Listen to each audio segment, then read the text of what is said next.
nuestro Dios, su dirección, vamos a pedirle su presencia y por supuesto que aprendamos y que estudiemos de su palabra. Señor, te damos gracias en esta noche. A ti, Dios Todopoderoso.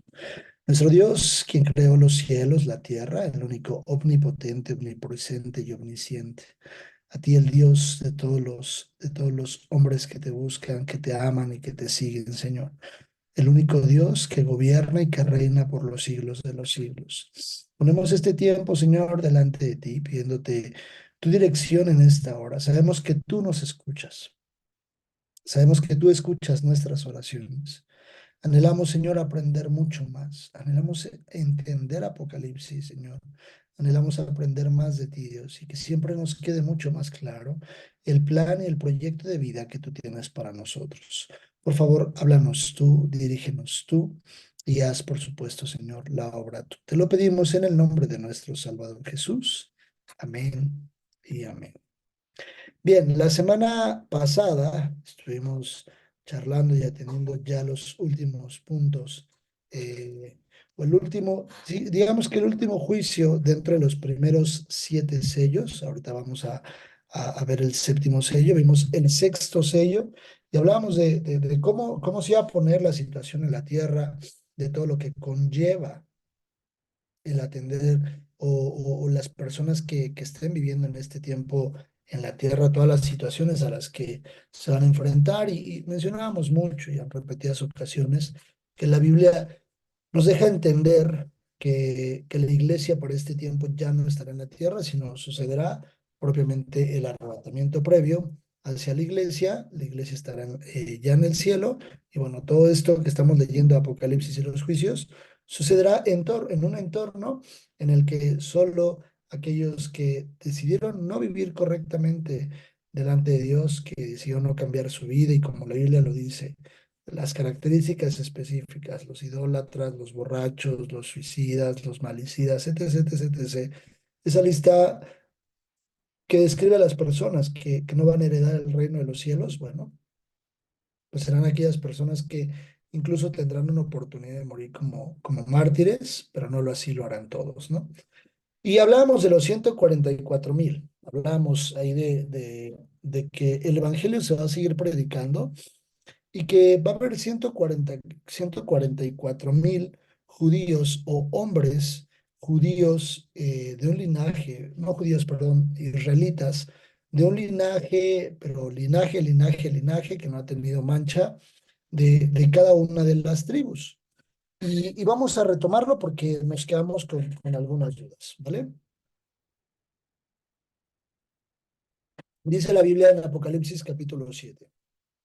Después de esto había 4 ángeles en pie sobre los 4 ángulos de la tierra que detenían los 4 vientos de la tierra para que no soplase viento alguno sobre la tierra, ni sobre el mar, ni sobre ningún árbol. Vi también a otro ángel que subía de donde sale el sol y tenía el sello del Dios vivo y clamó a gran voz a los 4 ángeles, a quienes se les había dado el poder de hacer daño a la tierra y al mar, diciendo, no hagáis daño a la tierra, ni al mar, ni a los árboles, hasta que hayamos sellado en sus frentes a los siervos de nuestro Dios. ¿Quiénes serán esos sellados? Y por supuesto, este es un sello completamente diferente a lo que veremos más adelante, el sello que lleva un número de hombre. Cuando dice que la Biblia dice, este número es el 666, ¿no? Entonces, este es un sello que dice más arribita, ahí veíamos, dice, y tenía el sello del Dios vivo. Este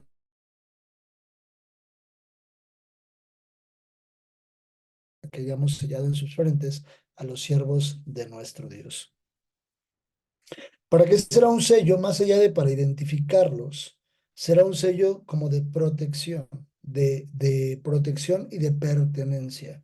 Ellos me pertenecen a mí, a ellos no los pueden tocar. Recuerden que todo lo que está sucediendo alrededor de la Tierra y que lo hemos ido viendo poco a poco, todo es todas esas autoridades que pudieran tener aquellos que vienen en contra de o hacer toda la maldad en el tiempo del Apocalipsis.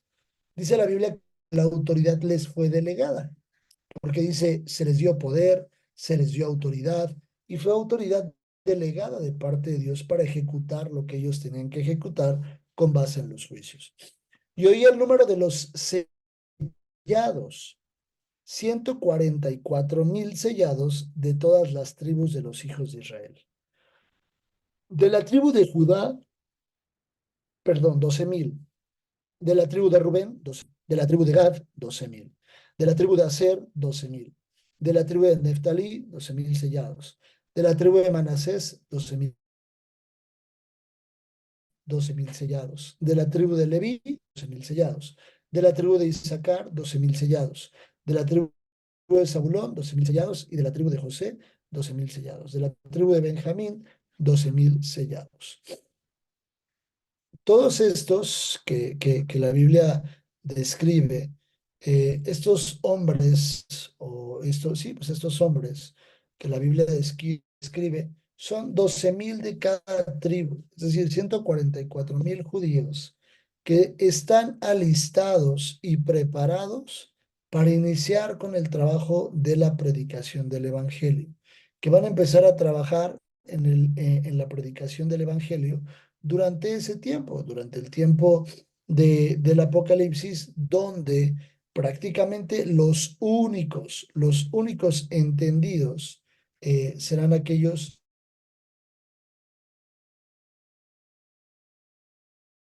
Vamos a entender que lo que hacen, la ejecución de lo que van a hacer los sellados, o estos 144,000, es enfocado en la predicación del Evangelio. ¿Cuál evangelio? El evangelio de Jesús.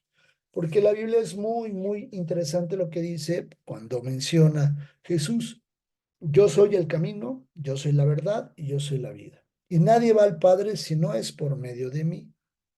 Entonces, para aquellos mártires o para aquellos que todavía se quedaron rezagados en la tierra, derivado de que no entraron en la primera opción, no se quedaron en su primera opción, como examen de la universidad, no se quedaron en la primera opción, sino que por su forma y estilo de vivir, se quedaron en la tierra, pero saben perfectamente que hay una oportunidad, vendrá la predicación que y tendrán la oportunidad para que eso suceda. Estos hombres o los que se queden y que se arrepientan de no haberse ido en la primera vuelta, tendrán que morir como mártires. Estos 12,000 de cada tribu se encargarán de esparcir el evangelio, pero el evangelio de Jesús. Cuando dice, espera que sean sellados, habla del sello de propiedad, de un sello que los hace tener una identidad que esté enfocada en el que es la vida verdadera, en el que nos da el acceso al Padre para vivir una eternidad en Jesús. De lo contrario, estos 144,000, pues no tendría mucho sentido que estén predicando pues no sé, de Éxodo, Génesis, Levítico, del Pentateuco. No tendría mucho sentido porque si bien vemos muchas figuras y que la Biblia es cristocéntrica y que habla de Jesús por todos lados, posiblemente la gente no entendería que solo por medio del arrepentimiento y de morir como mártir tendrán esa oportunidad. Ay, perdón, tendrán esa oportunidad de acceder a la eternidad, ¿vale? Entonces, 12,000 de cada tribu que serán sellados, serán sellados por ese ángel en función de la ejecución del evangelio de Jesús, del evangelio que Jesús dejó, ¿vale? Más adelante los vamos a ver en otra exhibición o en otro punto, pero hasta ahorita, nada más venimos a ver el sello de los 144. El efecto del trabajo de ellos vienen a ser muchos de los que dice a continuación, porque dice, después de esto, miren, ya que una gran multitud, la cual nadie podía contar, de todas las naciones y tribus y pueblos, lenguas, que estaban delante del trono y en la presencia del Cordero, vestidos de ropas blancas, con palmas en las manos. Y clamaban a gran voz diciendo, la salvación pertenece a nuestro Dios que está sentado en el trono y al Cordero. Y todos los ángeles estaban en pie alrededor del trono y de los ancianos y de los cuatro seres vivientes. Y se postraron sobre sus rostros delante del trono y adoraron a Dios, diciendo, amén. La bendición y la gloria y la sabiduría y la acción de gracias y la honra y el poder y la fortaleza sean nuestro Dios por los siglos de los siglos. Amén. Entonces uno de los ancianos habló diciéndome, estos que están vestidos de ropas blancas, ¿quiénes son? ¿Y de dónde han venido? Cuando dice de dónde han venido es que llegaron después. Ajá. O sea, yo tengo que haber llegado primero a un lugar para que yo diga, ¿y ellos de dónde vinieron? Al lugar donde estoy. No podría decir, ¿de dónde vinieron? No sé, ahorita, de dónde venían las personas que ahorita llegaron a la iglesia Restauración Centro? Pues ni siquiera sé si llegaron unas personas, porque yo no estoy ahí. No lo sabemos. No estoy yo ahí. ¿O de dónde vinieron los que están ahorita en la casa de mi hermana Florina? Pues para empezar, creo que ni nadie dice. No sé yo, ni siquiera podría decirlo porque yo no estoy ahí. Y aquí dice, ¿de dónde vinieron? ¿Quiénes son y de dónde han venido? Y les dijo, Señor, tú lo sabes. Y él me dijo, estos son los que han salido de la gran tribulación. Son los que salieron de la gran tribulación. Y ahí está la respuesta. Y han lavado sus ropas y las han emblanquecido en la sangre del Cordero. Entonces el perdón y la redención por medio de la sangre de Jesús sigue vigente en la gran tribulación. Ese es un dato interesante. Como dato interesante también lo que dice acá un poquito arriba, en el versículo, mmm, en el versículo 9. Después de esto miré y aquí una gran multitud, la cual nadie podía contar, de todas las naciones y tribus y pueblos y lenguas, que estaban delante del trono y en la presencia del Cordero, vestidos de ropas blancas y con palmas en las manos. ¿Qué tenía en las manos? Palmas. Contrario a lo que la iglesia o los 24 ancianos tenían, ¿qué distinguía a los 24 ancianos? Ropas blancas, ¿sí? Pero si pusiéramos a los 24 ancianos y a estos de las ropas vestidas, de las vestiduras blancas, ¿cuál podría ser la diferencia a simple vista? ¿Cómo podríamos decir, él es de los 24 ancianos? No, él es de los vestidos de ropas blancas. Oye, pero los dos están de ropas blancas. Exacto, mi hermana Marisela. Que la iglesia, los 24 ancianos, tenía coronas y tenía un reconocimiento por haber entrado y depositado todas las obras que Él preparó para que nosotros ejecutáramos. Oye, y aunque ellos hubieran hecho obras en el tiempo tal vez que vivieron correctamente o lo hicieron bien, hicieron buenas obras delante de Dios, las obras que preparó, pero no terminaron por recibir coronas porque entraron en una segunda vuelta y para lo único que les alcanza es para tener palmas en las manos, como aquellas palmas cuando Jesús entra en un pollino y ellos están diciendo, Hosana, Hosana, es lo único que van a hacer. Ya no entrarán al cielo, la sangre del Cordero es vigente para ellos, los redime del pecado, entran al cielo en el periodo de la gran tribulación, pero no son reconocidos, ya no son parte de la novia. Ellos no son parte de la novia. Son parte de los que van a llegar y van a decir, órale, no son el que se está casando y la que se está casando. Son los que afuera, en esas costumbres que había antes, pues echan los pétalos o vienen corriendo y felicitan a los novios. Serán ellos. Los que se sientan a la mesa a ver cómo los novios bailan el vals o su primer baile siendo esposos. Estoy siendo un poco alegórico a lo que quiero referirme. Ya ellos no serán la novia. En las bodas del Cordero, no es como que la iglesia se vaya a vestir con un velo y así como novia, no. es una alegoría también. Y que Jesús va a salir con un super smoking, así un super tacuche, y él va a estar de un lado, y no, no va a funcionar así. Es una alegoría a la unión, que después lo vamos a ver, a la unión eterna que hay entre un hombre y una mujer cuando deciden contraer matrimonio. La unión de la iglesia con su redentor será eterna. Y dice, y todos los ángeles estaban en pie alrededor del trono y de los ancianos y de los cuatro seres vivientes. Y se postraron sobre sus rostros delante del trono y adoraron a Dios, diciendo, amén, la bendición y la gloria, y la sabiduría y la acción de gracias y la honra y el poder y la fortaleza sean a nuestro Dios por los siglos de los siglos. Entonces uno de los ancianos habló diciéndome, estos que están vestidos de ropas blancas, ¿quiénes son? Yo le dije, Señor, tú lo sabes, y él me dijo, estos son los que han salido de la gran tribulación y han lavado sus ropas y las han emblanquecido en la sangre del Cordero. Por esto están delante del trono de Dios y le sirven día y noche en su templo. Y el que está sentado en el trono extenderá su tabernáculo sobre ellos. Ya no tendrán hambre ni sed, el sol no caerá más sobre ellos, ni calor alguno. Porque el cordero que está en medio del trono los pastoreará y los guiará a fuentes de aguas de vida, y Dios enjugará toda lágrima de los ojos de ellos.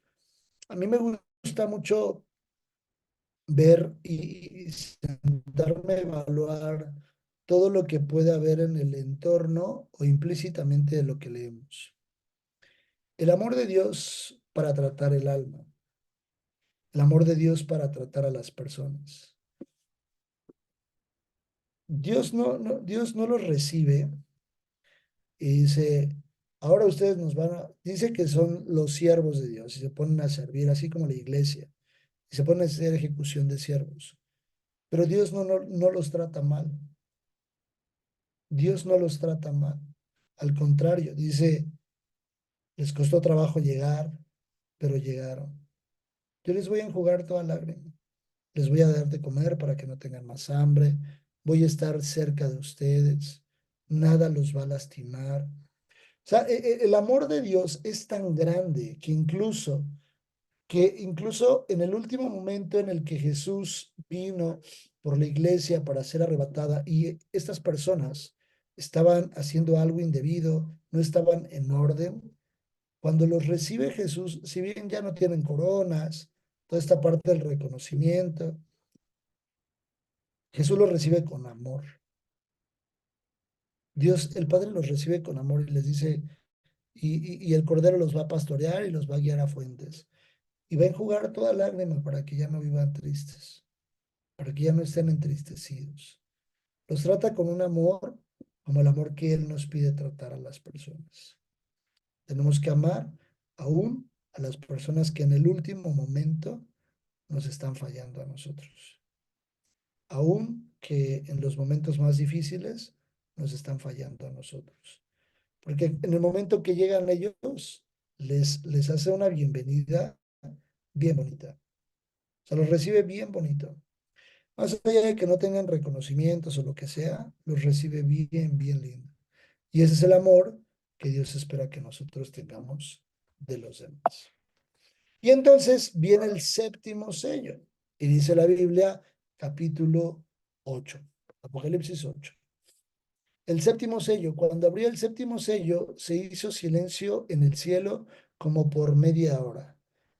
Los tiempos, por supuesto, son muy diferentes, ¿no? Pero imagínense más o menos imagínense un silencio de media hora.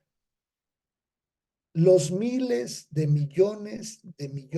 personas, la Biblia dice millones de millones, los millones de almas congregadas con un cuerpo ya restaurado, con un cuerpo transformado, como dice la Biblia, los millones de millones ahí congregados todos y todos en silencio. Qué momento tan más incómodo seguramente. Qué momento llora. Seguramente habrá pasar por la mente de algunos en ese momento. No lo sé, ¿no? Pues yo lo digo porque soy muy humano. Pero yo estaría así como de, ¿por qué están callados? o trataría de hacer reír a alguien por mi personalidad. Trataría de hacer reír a alguien para que no estuvieran todos serios. Pero dice la Biblia que se hizo un silencio como de media hora.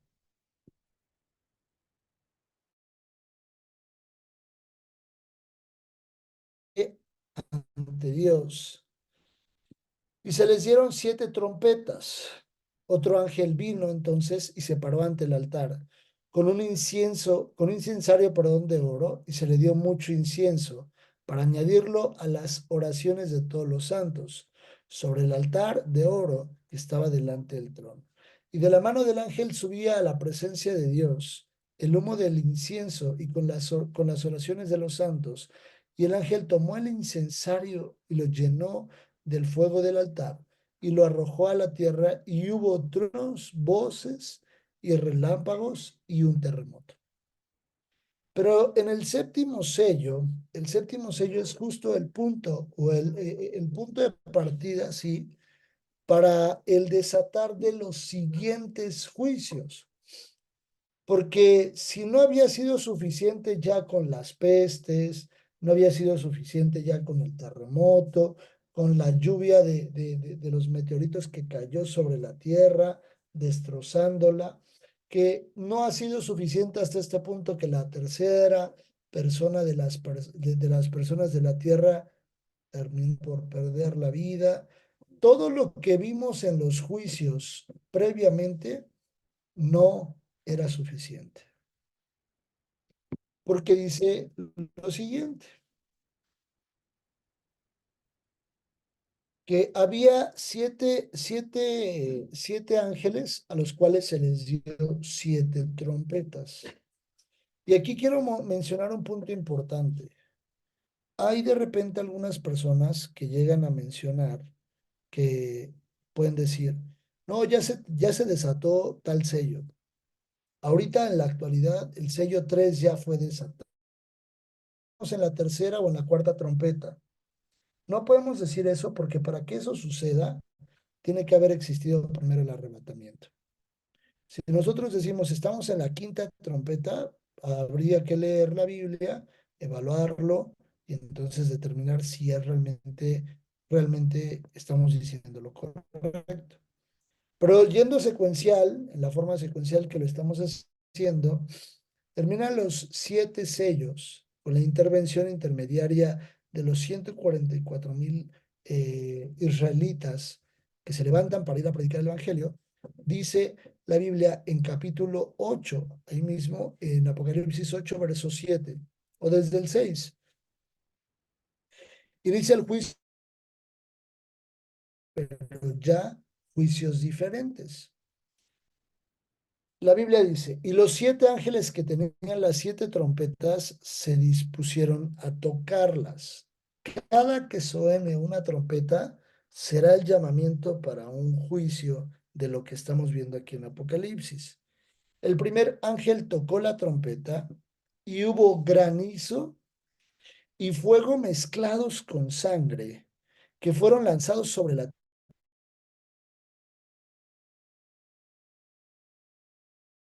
toda la hierba verde.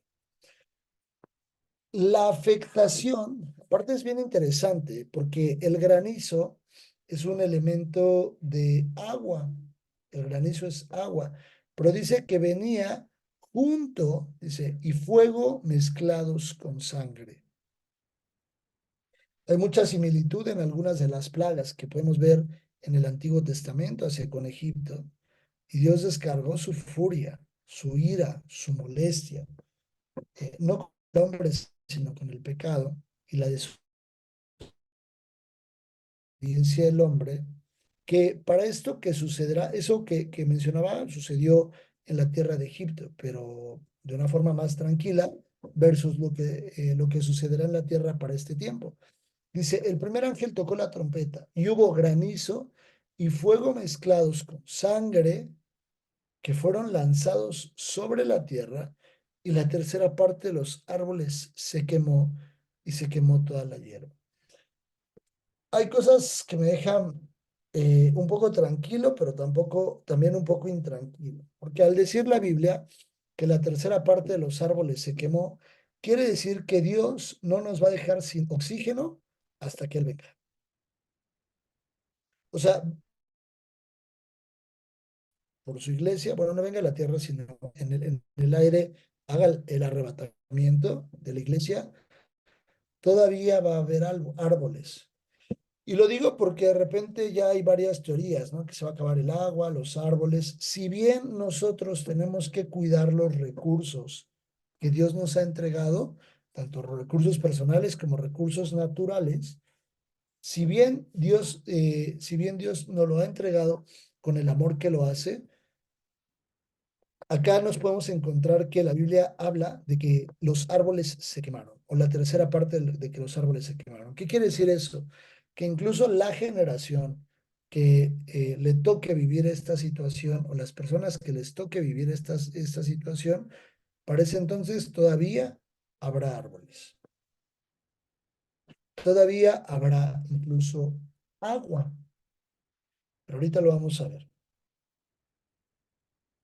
Entonces dice la Biblia, la tercera parte de los árboles se quemó y se quemó toda la hierba. Hay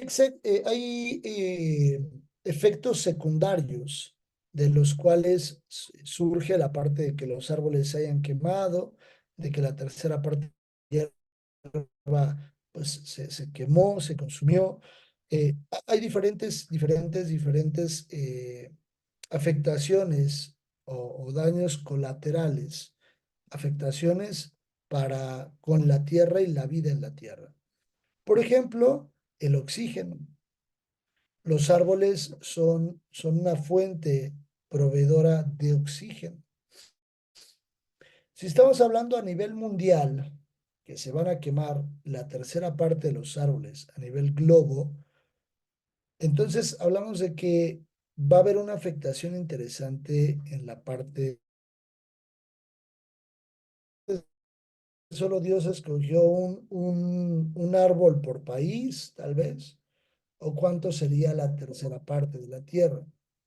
Si Dios escogió sobre una línea específica, ciudades completas para un efecto de juicio, no lo dice la Biblia. Dice, y se quemó toda la hierba verde. Todos estos elementos son elementos que de manera paralela, por supuesto que proveen de un recurso hacia las personas. Y luego dice, versículo 8. El segundo ángel tocó la trompeta y como una gran montaña ardiendo en fuego fue precipitada en el mar. Y la tercera parte del mar se convirtió en sangre. Y murió la tercera parte de los seres vivientes que estaban en el mar, y la tercera parte de las naves fue destruida. ¿Qué dice acá? Habla muy específicamente, muy específicamente esta segunda trompeta sobre, dice, una montaña ardiente de fuego que fuese precipitada en el mar. Esto hace alusión más bien como a estos meteoritos que son grandes, que son muy grandes, por si es una montaña, hace esa referencia sobre la Tierra, impactando la Tierra a una velocidad impresionante, con una carga para venir y destrozar. Y dice, se impacta sobre la tierra, y luego dice, y la tercera parte del mar se convirtió en sangre. Y murió la tercera parte de los seres vivientes que estaban en el mar. Otra afectación, el tema de la comida. Si los recursos naturales, por ejemplo, los árboles, las hierbas, los animales, todos los seres vivientes que podamos ver en nuestro entorno, empiezan a morir, empiezan a desfallecer, empiezan a dejar. Eh, todo esto trae daños colaterales. ¿Y cuál es uno de esos daños colaterales? Pues, por supuesto que al decir que la tercera parte de los seres vivientes en el mar y la tercera parte de las naves fue destruida, habrá para el comercio marítimo, habrá muchas afectaciones.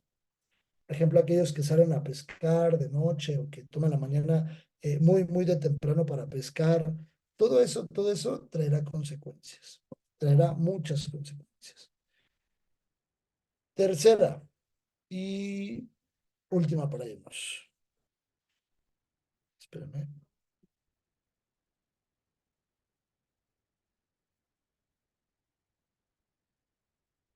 A partir del versículo 10.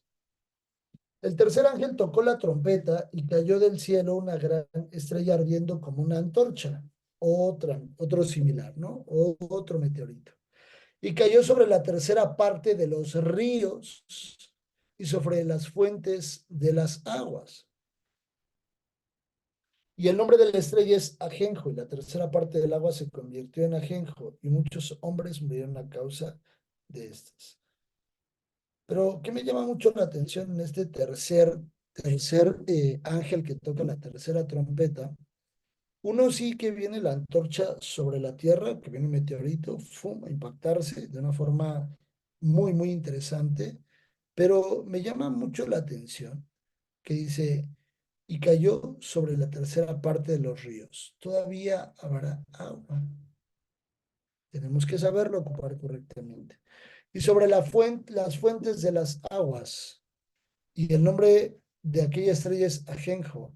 En la tercera parte, y la tercera parte de las aguas se convirtió en Ajenjo.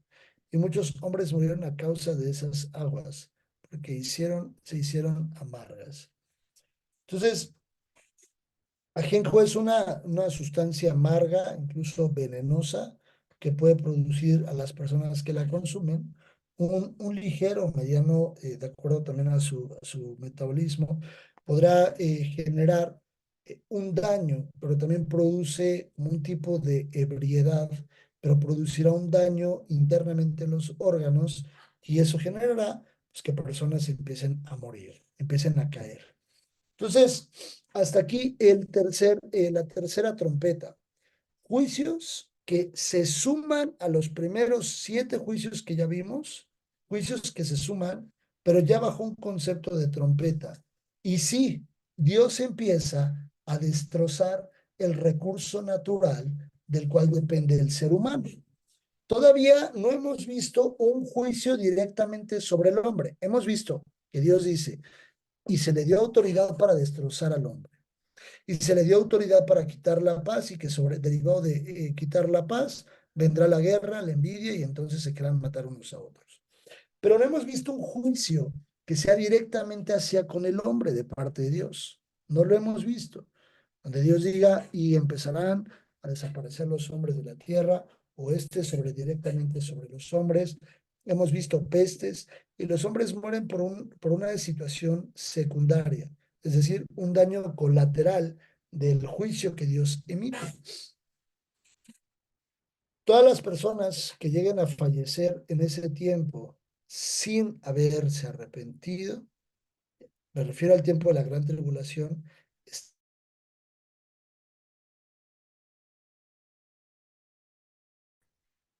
ya se quedaron en pecado, no se fueron en el arrebatamiento en pecado.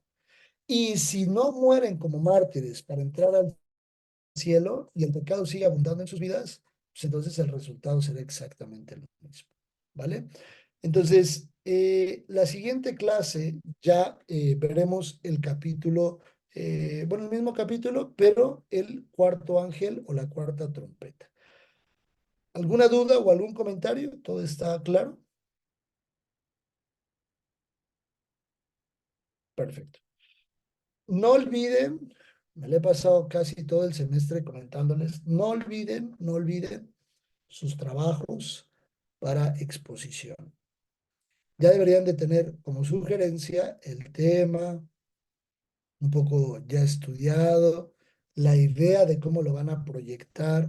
Recuerden que uno de los retos es presentarlo de 15 a 20 minutos. Si yo tengo una hora, si yo me chuto una hora, 40 minutos, pues ya no fue tanto el reto.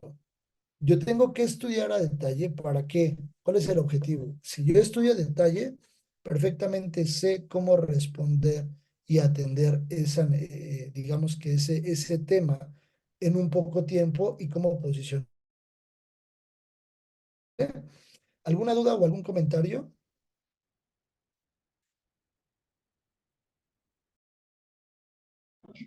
Maestro Bien. Julio, pues yo estoy haciendo ya el trabajo, o sea, ya lo tengo casi terminado. pero Perfecto. no sé, a mí yo me puse a hacerle, parece que me salía muy largo. Entonces, que Es que tengo que leer, los si temas, tengo que sintetizarlo, tiene que ser sintetizado.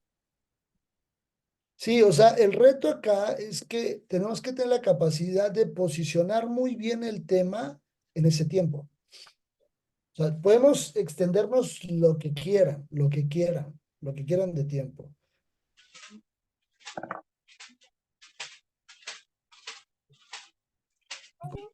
Con Ay, una muy buena estructura de estudio, nosotros podemos dar un mensaje claro, específico, hacia lo que queremos que se quede. Cuando nos metemos a estudiar, sacamos muchas cosas, mucho. Pero ustedes vayan viendo qué es de todo lo que estudiaron, cuál es la base central. Por ejemplo, si yo tomé las 70 semanas de Daniel, pues no me voy a ir a ver otras cosas, sino un preámbulo. Daniel tuvo una visión de parte de Dios, es una visión escatológica, y entonces la Biblia dice, y podemos consultar estos versículos muy enfocado. Ese es uno de los tips que les puedo dar. No tanto y vamos a leer los versículos tales. A ver, hermanos, vamos a leer Apocalipsis 15. Y en Apocalipsis 15 dice, un versículo, sí, nos vamos directo. En Apocalipsis 15, capítulo 15, verso 3 y 4, dice la Biblia que bla, bla, bla, bla, bla, bla. Y entonces, con base en eso, determinamos que es una no sé qué, y bla, bla, bla, bla, bla, bla, bla, y ahí voy desarrollando. Cuiden mucho sus tiempos. De repente, alguien en algunas otras exposiciones le pide a un hermano o una hermana, hermana, ¿podría ayudarme a leer los versículos tales? No es una clase, no es una clase. Vamos a impartir una exposición a manera de que nos quede muy claro ese mensaje. El reto no está fácil, yo lo sé. Y por eso es un reto, ¿verdad? Porque pues conlleva un esfuerzo y un trabajo. Entonces yo quiero que estudien y sobre ese estudio aterricen muy bien el tema. Inmediatamente les voy a decir algo, les voy a decir algo con mucho amor. Inmediatamente se va a distinguir quién tiene el tema dominado y quién no lo tiene dominado. Y eso es lo más importante que se califica, el que dominemos el tema. Isaías capítulo 40 dice que Jehová es el único redentor de no sé qué, no sé qué. Y esto me lleva a entender que es una, pum, y me voy, 15 minutos. En específico, el mensaje que quiero decirles, mis hermanos, que todos los pecadores se van a ir al infierno si no se ponen a cuentas con Dios. Punto. Ya, ¿no? A lo mejor eso es lo que yo voy a aterrizar, lo que yo quiero decir, y el mensaje que quede muy claro. ¿Vale? ¿Alguna duda? 15, 20 minutos, ¿va? ¿No? Perfecto. Mi hermana Florina ya está sudando y no es por el calor. Vamos a dar gracias a Dios por este tiempo. Señor, te damos gracias. Gracias por darnos la oportunidad y el privilegio, Dios, de poder acercarnos a ti, buscarte a ti, Señor, y poder recibir tu palabra. Sigue hablando a nuestros corazones, Señor, y sigue permitiendo que podamos tener, Dios, entendimiento y también recibir lo que tú tienes para nosotros. Por favor, Señor, te lo pedimos en el nombre de Jesús, que guardes y guíes la vida de mis hermanas en todo tiempo y en todo momento. En el nombre de Jesús. Amén y amén. Les mando un fuerte abrazo, bonita semana. Cuídense mucho, por favor. Que Dios les gracias. guarde, que les bendiga y feliz Día del Niño a todos. Un Gracias, fuerte igualmente, bendiciones. abrazo. Bye. Gracias, buenas noches. Chao.